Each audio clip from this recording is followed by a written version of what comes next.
Pangulong Pangulo. Sir, may moment lalo na sa yung outrage.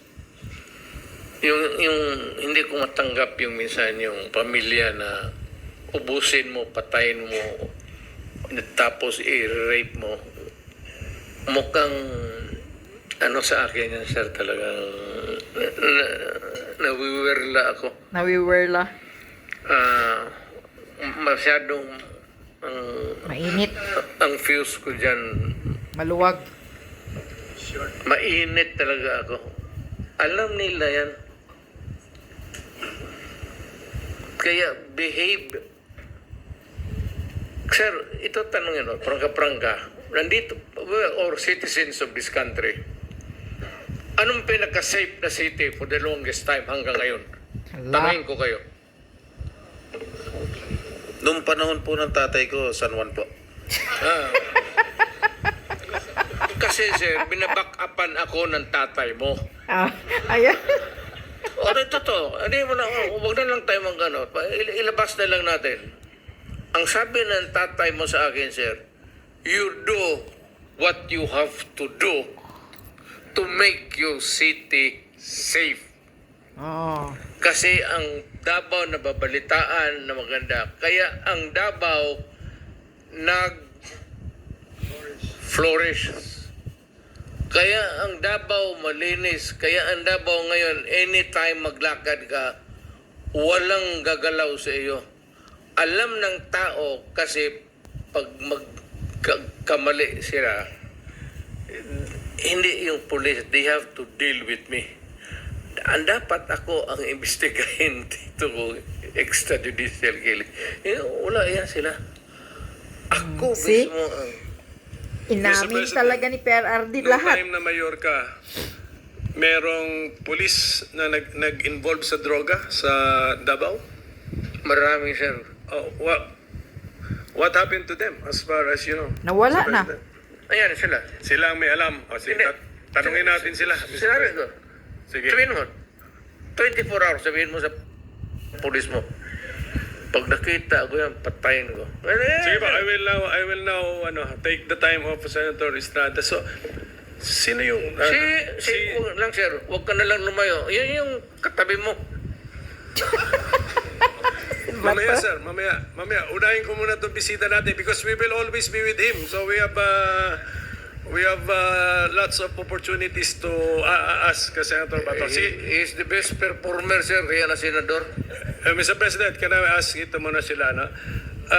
General Gamboa, Your Honor, hindi ka man nag-chief ng Davao, but tama na dumaan ka rin sa Davao sa career mo. At ano highest ang position mo po dun sa Davao?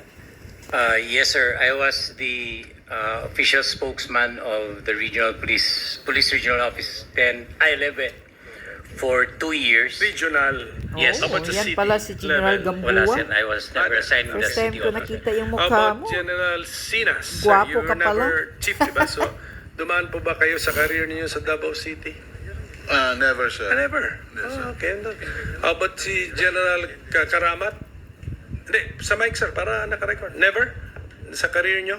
No, Mr. Chairman, So only General Gamboa pa sa regional level. What's the pleasure of the Senator De Lima? just 1 or 2 sentences, Your Honors. Yeah, please, go ahead. We all heard from the horse's mouth that there are indeed death squads and pointed to Death certain squad. former PNP chiefs or chiefs of Davao. These are very clear.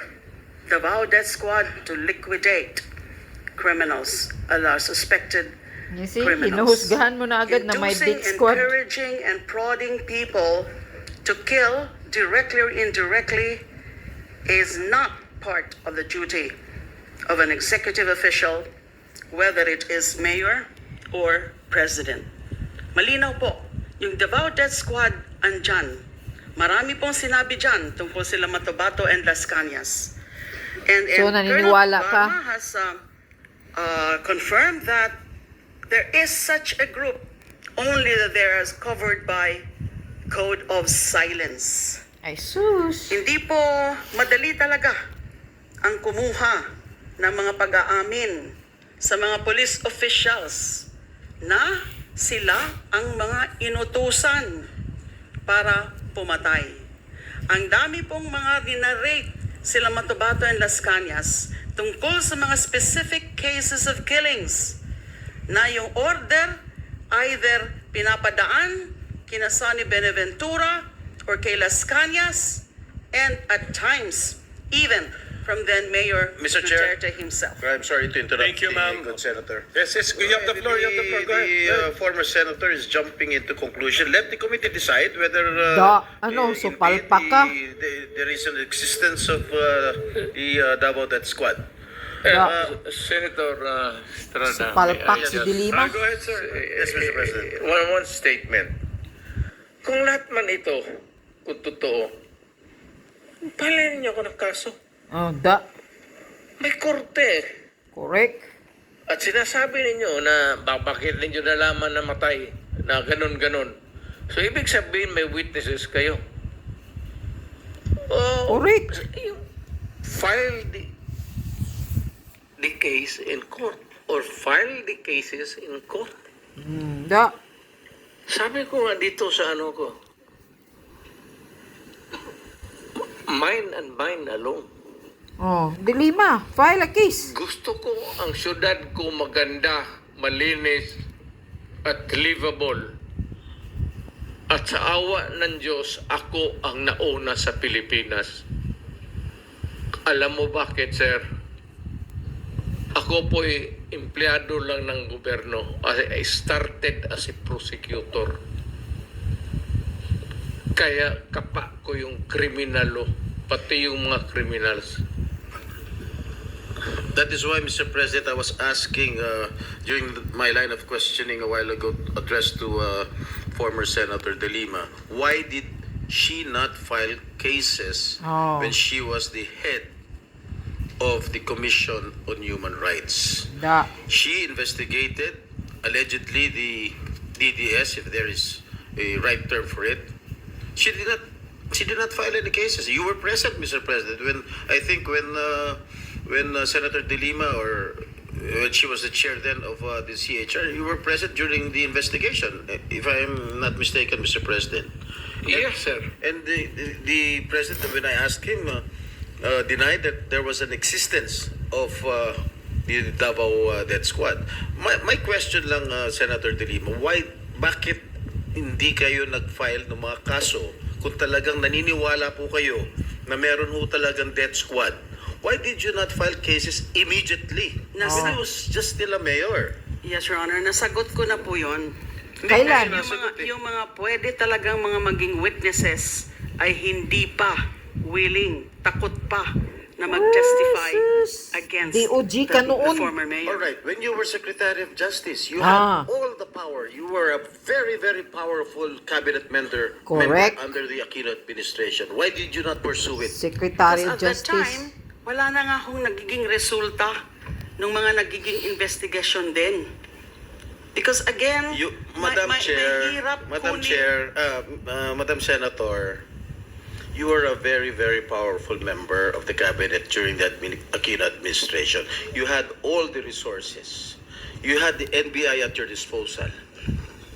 Lahat ng mga So, palpak ka. government agencies were under your disposal. You had the ear of the president. Oh. Bakit hindi kayo nag-file ng kaso laban kay Mayor Duterte? At that time, the relevant, real evidence, testimonial evidence, wala pa po sa aking disposal. Although I did try, yung sinabi ko po kanina, na refer ko na muna sa NBI. So, kaya lang, yun ang naging report, binalik nila sa akin. Now, they're trying, pero nahihirapan din sila na i-access yung mga witnesses. Mr. President, Yung Mr. Chair. sinasabi po kanina ni former President Duterte na Davao is the safest city, I think that is belied by statistics. I don't have the exact statistics now, but I read Are certain you data. sure? It's not the safest So, city. palpak ka kasi It kay has the- Jinggoy. among It's the safest city, highest, as far as you I know. would not know. It was among, it registered as among those with highest data on killings or murders. So how can You it see? be a safe city? Mr. President, Mr. Chairman, with the permission of Senator Jinggoy. I think the former president wants to answer the accusations. These Mr. statements. President, yes, you're recognized. Maraming namatay, sir. Marami talaga. Thousands, I would say, from yung naging mayor ako. Marami. Ito yan sila. Dito yan sila lahat. And they would tell you, ano niya, si Danao, si Koy, si yung buwa. Ito si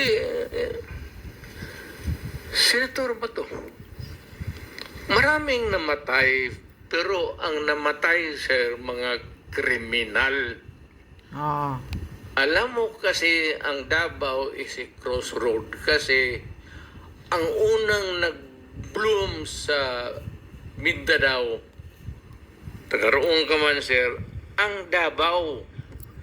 Kaya saan yung progressive at saan yung pera negosyo, nandoon rin yung mga kriminal kasi ang negosyante pati ang kriminal magkasama yan. Kung saan yung pera, mga negosyante, nandoon yung mga kriminal. Kaya ganon. Kapag kabubo ka na mayor at hindi mo takot kang makulong, Ano? Bubo ka? ako, Correct. di makulong, di masama kulong. I can make the confession now if you want. Mr. Chair. Talagang niyayari ko. Pero wag mo naman mga pulis kawawa naman. Meron akong death squad. Death squad. Pero hindi yung mga pulis. Sila rin yung mga gangster. Yung isang Mr. Chair? gangster, utusan ko. Patayin mo yan, kaya kung hindi mo patayin yan, patayin kita ngayon. Bakit mo sakripisyo yan sila? Alam mo, sir, ganito ha. Mabutit na lang nandito if you give me time. Ang pulis, sir, kawawa. Hindi mo alam, ito, nandito itong mga... Pag ang pulis na pailan ng kaso, sir, suspended yan. Wala ng pagkain yan sa... The day that the suspension is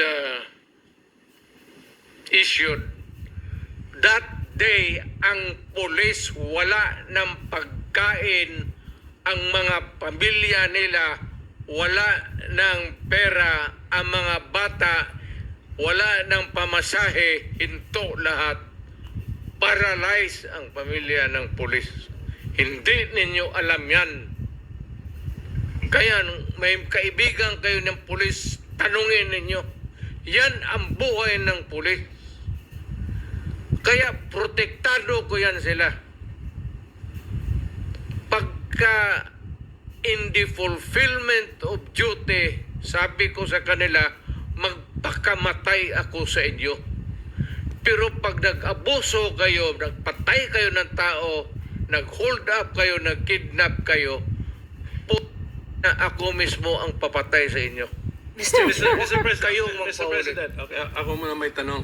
Kasi medyo nalito rin po ako. So, ibig niyo sabihin na gusto niyo proteksyonan yung pulis, ayaw niyo silang gamitin sa maipit sila kasi kung masuspend sila, kawawa pamilya niya. Tapos nabanggit niyo, may sarili kayo ngayong tinayo na hit squad. Is that what you're trying to tell us? Para hindi po kami nalilito po. I mean, can we be very clear? Hindi naman Salitang ano po ito?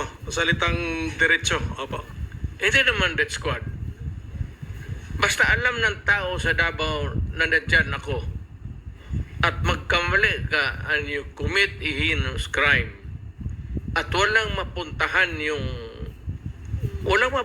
yung agrabyado, ako yan.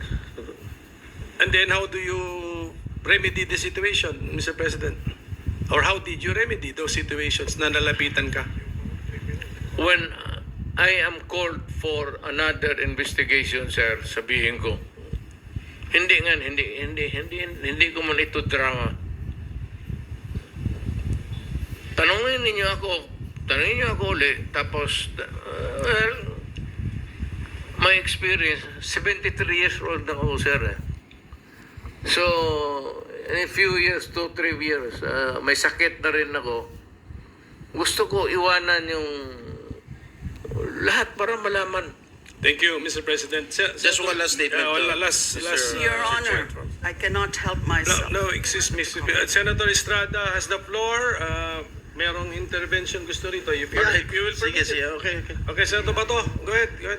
Yeah, I just would like to put on record na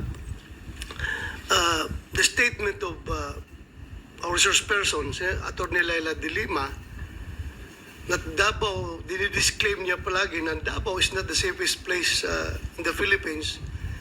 So what does that make of all these awards that was received by Davao City? Not only the LG of Davao City, the Davao City Police Office, ay palaging Best City Police Office of the Year. Halos forever na eh. Kaya there came a point na yung Davao City Police Office ay hindi na sinasali sa best competition as far as unit performance is concerned dahil yung ibang mga syudad hindi na makakatanggap ng award. Dahil Davao City palagi na nanalo based on record yan sa Camp Crame. Ngayon, it is, ako mismo, I'm from Davao. I can tell you, Davao City is the safest place anywhere I go in the Philippines. The safest place for law-abiding citizens and the most dangerous place for the criminals. Oh, correct. Talagang pag gumawa ka ng krimen ng Davao, pulis ako ng Davao, hahabulin talaga kita. Hahanapin talaga kita, Mr. Chairman. Pag ikaw gumawa ng krimen sa aking syudad, hahabulin talaga kita. Kaya po, Mr. Chair.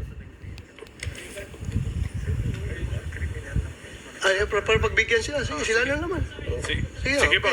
Okay lang? Okay na, sige. Okay lang, Just okay lang. last statement before sige. I wrap up, before I give the floor to Senator Risa. I just would like to put on record the statements made by former Senator De Lima. During the investigation here in the Senate, during her term when she was still a senator, wala pa rin nakita ebidensya tungkol dyan sa mga DDS na tinatawag. Nung CHR chairman siya, wala rin nangyari sa mga investigation at wala pa rin nakita ng ebidensya. Nung secretary siya ng DOJ, which is a very powerful cabinet position, wala po rin siyang mga nakitang ebidensya. At hanggang ngayon, yun pa rin po ang sinasabi niya, wala pa rin gustong mag-testify, wala pa rin gustong Correct. wala pa rin Pahiya ka, kinakasuhan. De Lima. So I think that is a matter of incompetence, Mr. Chair.